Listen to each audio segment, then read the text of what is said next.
Next exercise is the Landmine Punch. This is a great exercise to overload the punching pattern, as you can load it up to 30 or even 40 kilos.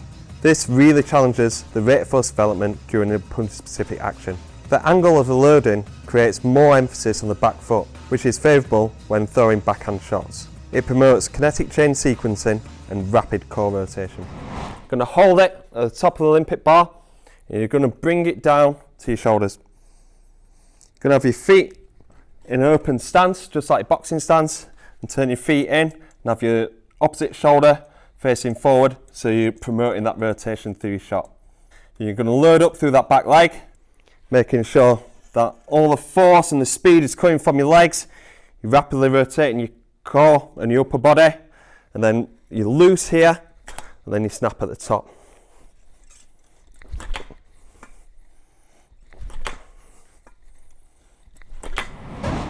Next exercise are the Landmine Punch throws. These have similar benefits to the Landmine Punch, however these are more explosive and can be integrated into speed phases. The throw encourages acceleration throughout the movement, which can have huge benefits for hand speed. The catch and throw technique can improve the stretch shortening cycle of the core, which will benefit combination punching. So again, you're going to stand side on, exactly the same setup for the Landmine Punch.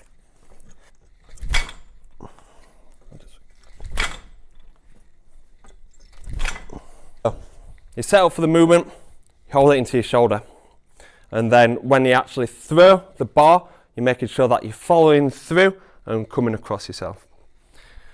The coach or your partner in the gym brings the bar down, and you bring it back down to your shoulder and before you repeat the movement.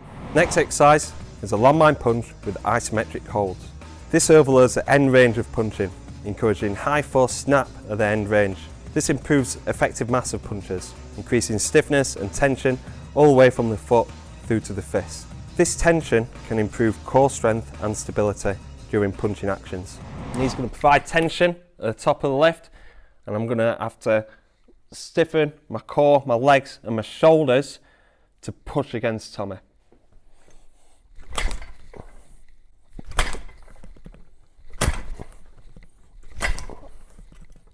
You can see there, it was a nice fast action. I'll loosen off halfway through the movement. Then at the top of the lift, I'm forced to tense up my core and my shoulders and my lower body because Tommy is pushing down on the bar. This is a great way to replicate and improve effective mass during a punch-specific action. Next exercise are medicine ball punches.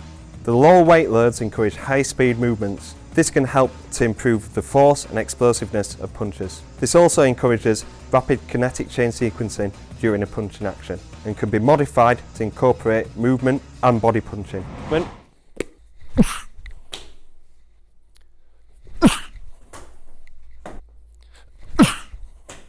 So to perform this exercise, you get nice and close to your chin, like you're going to throw a backhand.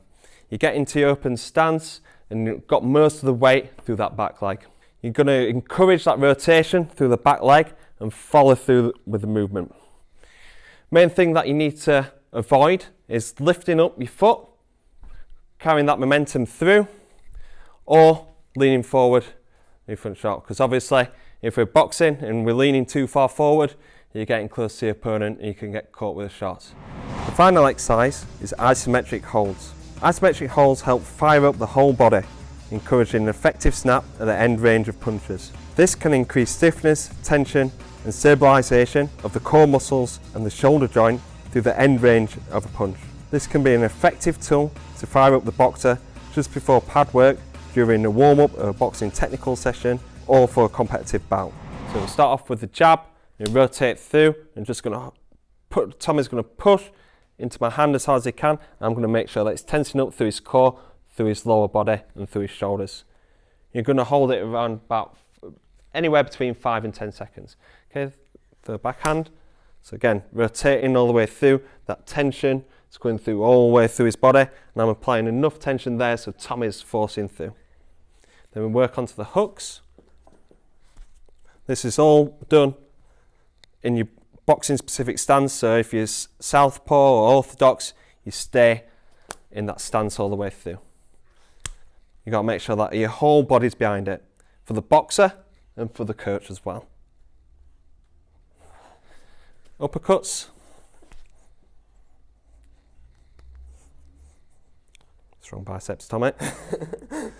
Okay, and then backhand uppercut. So that's the end of the Boxing Science Punch Specific S&C workshop. Thanks for all taking part. I hope you've taken a lot away from this and now know how to put these exercises into your program and perform in the correct way. Thank you, Tommy. Thanks very much. Good Thank work. you. Sound. And if you've got any questions about any of the techniques that we've used or any programs that we have, please contact us through our social media channels and our email at boxing.sci@gmail.com.